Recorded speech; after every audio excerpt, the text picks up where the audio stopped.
नमस्कार विद्यार्थियों। राजनीतिक दलों के अंतर्गत हमने अब तक राजनीतिक दलों की परिभाषाओं, राजनीतिक दलों की विशेषताओं, राजनीतिक दलों की उत्पत्ति के कारणों तथा राजनीतिक दलों के गुण एवं दोषों के बारे में जानकारी प्राप्त कर ली है। अब हम राजनीतिक दलों के अंतर्गत यह जानकारी प्राप्त करने का प्रयास करेंगे कि वर्तमान में राजनीतिक व्यवस्थाओं के अंतर्गत किन किन प्रकार की दलीय प्रणाली का प्रचलन है।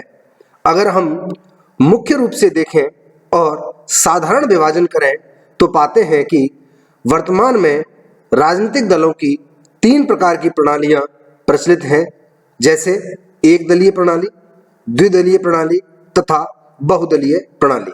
सबसे पहले हम बात करते हैं एक दलीय प्रणाली की। यदि देश में या किसी शासन व्यवस्था में केवल एक ही दल हो और शासन शक्ति का प्रयोग करने वाले सभी सदस्य एक ही दल के सदस्य हों, तो उस पद्धति को हम एक रूप में एक दलीय पद्धति कह देते हैं। एक दलीय पद्धति का आधार यह विश्वास है कि समस्त राजनीतिक अभिजात वर्ग ने अपने नेता को राज्य की प्रभुसत्ता सौंप दी है। संपूर्ण देश में केवल एक ही दल राजनीतिक कार्य करता है। अन्य किसी दल को न तो संगठित होने की स्वतंत्रता होती है और न ही शासन सत्ता में कोई भागीदारी दी जाती है। उस एक दल के विरुद्ध बोलना या सोचना राष्ट्रद्रोह होता है तथा यदि किसी अन्य दल का किसी कारण से जन्म भी हो जाए तो उसे अवैध घोषित कर दिया जाता है।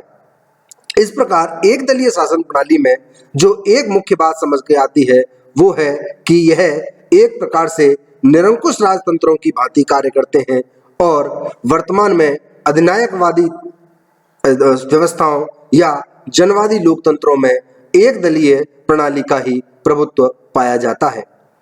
अगर देखा जाए तो एक दलीय शासन के कई रूप हैं, जैसे सोवियत संघ, पूर्व यूरोपीय युगोस्लाविया, अल्बानिया, चीन, क्यूबा आदि में कहने को तो समाजवादी सरकारें हैं जिनका ध्येय साम्यवादी समाज का निर्माण करना था, और किंतु उनके द्वारा एक दल के आधार पर, एक कम्युनिस्ट दल के आधार पर संपूर्ण शासन व्यवस्था को अपने आप में समाहित कर लिया गया। एक दलीय शासन का दूसरा रूप हमें स्पेन, फासिस्ट पुर्तगाल, नाजी जर्मनी और फासिस्ट इटली में देखने को मिलता है, जहां पूर्णतः अधिनायकवादी शासन स्थापित था और इन देशों में हिंसात्मक पद्धति के माध्यम से अन्य दलों को धीरे धीरे समाप्त कर दिया गया तथा इन व्यवस्थाओं में प्रजा, दल एवं राज्य में कोई अंतर नहीं समझा जाता। उदाहरण के लिए देखें तो जर्मनी में हिटलर ने एक एक करके अन्य राजनीतिक दलों का जर्मनी से नामो निशान ही मिटा दिया था।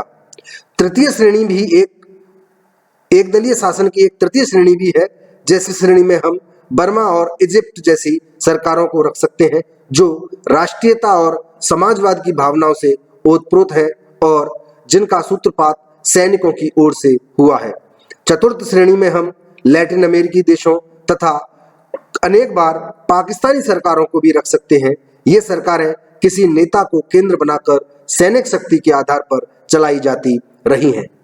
वास्तव में एक दलीय शासनों में सामाजिक, आर्थिक, राजनीतिक सक्रियता के सब पहलुओं पर पार्टी का अत्यधिक नियंत्रण, प्रभावी विचारधारा पर बल तथा केवल शासक दल के हाथों में राजनीतिक श्रेष्ठ जन की भर्ती का अधिकार रहता है। अब हम जानते हैं कि एक दलीय प्रणाली के गुण क्या हैं। अगर एक दलीय प्रणाली के हम विशेषताओं या गुणों की बात करें तो सबसे पहले हमारे जो सामने बात आती है वो है कि एक दलीय शासन प्रणाली में शासन की सुदृढ़ता पाई जाती है। एक दलीय शासन के अंतर्गत एक दल होता है जो अन्य विरोधी दलों के अभाव में सुदृढ़ता पूर्वक शासन का संचालन करता है। यह राजनीतिक दल जनशक्ति और सत्ता दोनों का स्रोत एवं प्रतीक हो जाता है। आवश्यकता पड़ने पर यह दल भय, आतंक, व्यवस्था एवं शक्ति का समुचित प्रयोग भी करता है। राजनीतिक दलों की अंतर्गत एक दलीय प्रणाली की एक विशेषता यह है कि यह आर्थिक विकास में सहायक होते हैं। एक दलीय शासन प्रणाली होने से अन्य विरोधी दलों का अभाव होता है, जिसके परिणामतः जो आर्थिक कार्यक्रम उस दल की सरकार द्वारा लागू किए जाते हैं उनका कोई विरोध नहीं होता और इसका परिणाम ये होता है कि आर्थिक क्षेत्र में प्रगति पाई जाती है। उदाहरण के लिए हम चीन और पूर्व सोवियत संघ को देख सकते हैं, जहां अनेक दोष होने के उपरांत भी आर्थिक क्षेत्र में पर्याप्त प्रगति हुई और उस आर्थिक प्रगति का लाभ ये हुआ कि ये दोनों देश अपने आप में महाशक्ति बनकर उभरे। एक दलीय प्रणाली का एक अन्य लाभ यह है कि इसमें दलीय अनुशासन पाया जाता है। दलीय अनुशासन का प्रभाव यह होता है कि शासन में उच्च कोटि का अनुशासन बना रहता है। हड़ताल, तालाबंदी, घेराव जैसी जो विषमताएं या उच्छृंखलताएं सामने आती हैं वे नहीं रहती तथा शासन की शक्ति का सदैव भय बना रहता है। एक दलीय शासन प्रणाली का एक गुण यह है कि यह राष्ट्रीय एकता में सहायक होता है। एक दलीय व्यवस्था से जनता में विभाजन तथा गुटबंदी का डर खत्म हो जाता है तथा राष्ट्रीय एकता स्थापित होती है।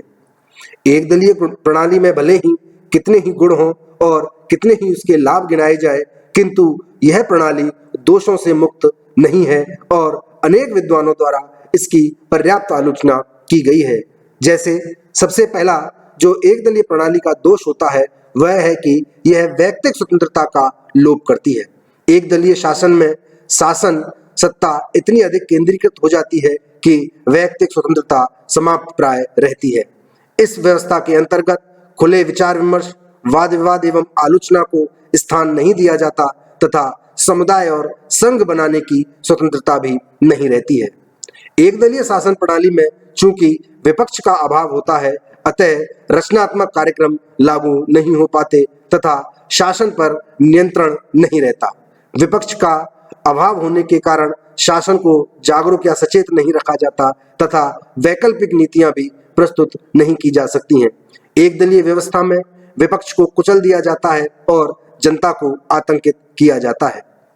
एक दलीय प्रणाली का अगला दोष यह है कि यह अधिनायक तंत्र को बढ़ावा देता है।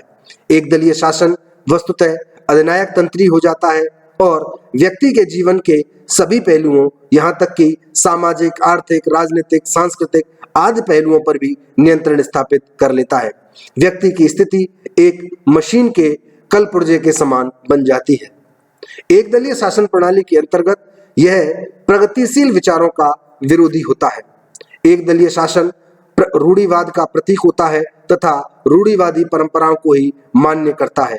इसका परिणाम यह होता है कि एक दलीय शासन में लोकतंत्र, उदारवाद, समानता, स्वतंत्रता आदि मूल्य पीछे छूट जाते हैं। एक दलीय शासन दासतापूर्ण जीवन को बढ़ावा देता है। एक दलीय शासन में शिक्षा, कला, साहित्य का या तो स्वतंत्र विकास संभव नहीं होता अथवा वही साहित्य या शिक्षा प्रदान की जाती है जो कि एक दलीय शासन को मुफीद करने में सहायक हो। शिक्षा साहित्य पर एक दल का नियंत्रण रहता है। जैसा कि कोकर ने कहा है कि राष्ट्र के सार्वजनिक तथा सांस्कृतिक जीवन को केंद्रीकृत किए जाने पर उस देश से विशेष से साहित्य, कला तथा ज्ञान की समाप्ति हो जाती है।